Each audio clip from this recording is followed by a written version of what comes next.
Chances are you might have heard about China's new social credit system. You know, the thing people are calling a scary dystopian surveillance program right out of George Orwell's book, 1984. It's almost like they're exporting dystopia. China's dystopian future, the world's first digital dictatorship. It's been painted as a countrywide surveillance program that watches every single thing that you do, from what you're posting online to the way that you cross a street. But what would you say if I told you that a countrywide behavioral monitoring system is not actually a thing in China? Well, not yet at least. So, China wants to set up a massive state-sanctioned system that would rank every citizen based on their behavior. It's meant as a tool to enforce all kinds of different laws, regulations, and other policies more effectively by getting people to self-police their behavior. People and also legal entities like companies.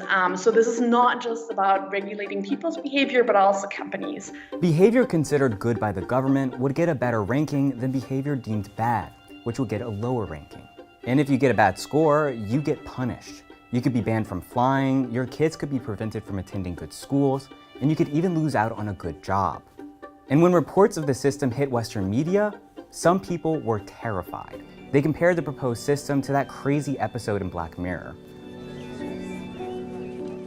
But the idea of a credit system that tracks you in certain ways to determine how much or how little access you should have to certain things isn't new at all. Take the United States, for example. It has a financial credit system where a number of different factors determine your credit score. If you don't have a good score, you can be denied housing, loans, or even lines of credit. And although it has its problems, it does serve a purpose. It helps determine whether someone can be trusted to repay their debts. And China, the world's most populous country and the second largest economy, doesn't have anything like that. So their proposal, the social credit system. But China took the idea of credit one step further. On June 14, 2014, the Chinese government formally announced its plans to create their social credit system, a policy it deemed essential in, quote, building a harmonious socialist society. The way that this is presented in Chinese media is that, China is a low trust society. There is no trust between market participants. Like, you can't really tell if a company or a person is trustworthy, if they'll pay back the money. So this social credit system is kind of presented as the cure-all for China, all of China's trust-based and supposed dishonesty-based problems. And under the proposed system, all behavior, not just financial, would be considered relevant in your ranking. So if you're caught doing things like jaywalking, spending too much time playing video games, or posting things deemed inappropriate on social media, you could get penalized. But the exact methodology that the state will use to determine what is and isn't relevant remains unknown. And that's probably because the government is still figuring out how they want this system to be implemented countrywide.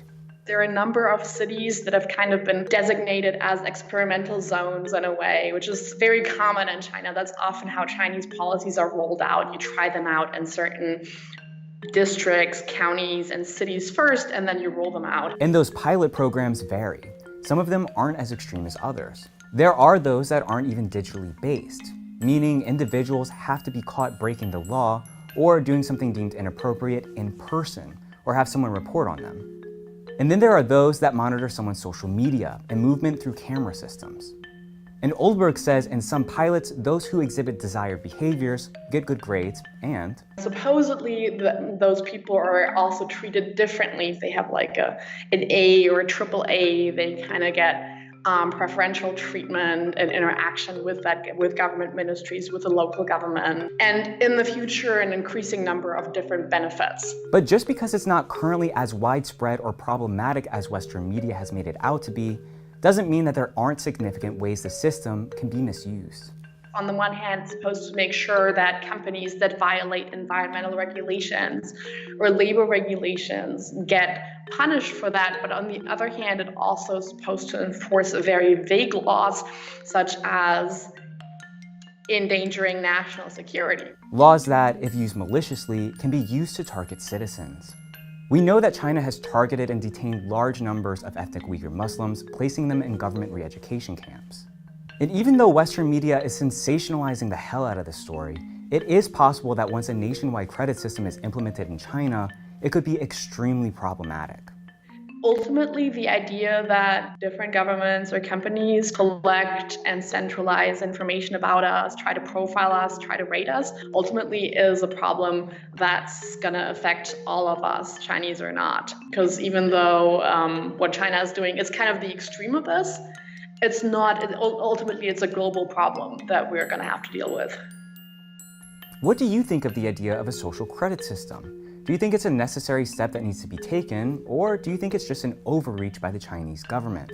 Make sure to let me know what you think in the comments below. Thanks for watching Now This World, and please don't forget to like and subscribe for more every week.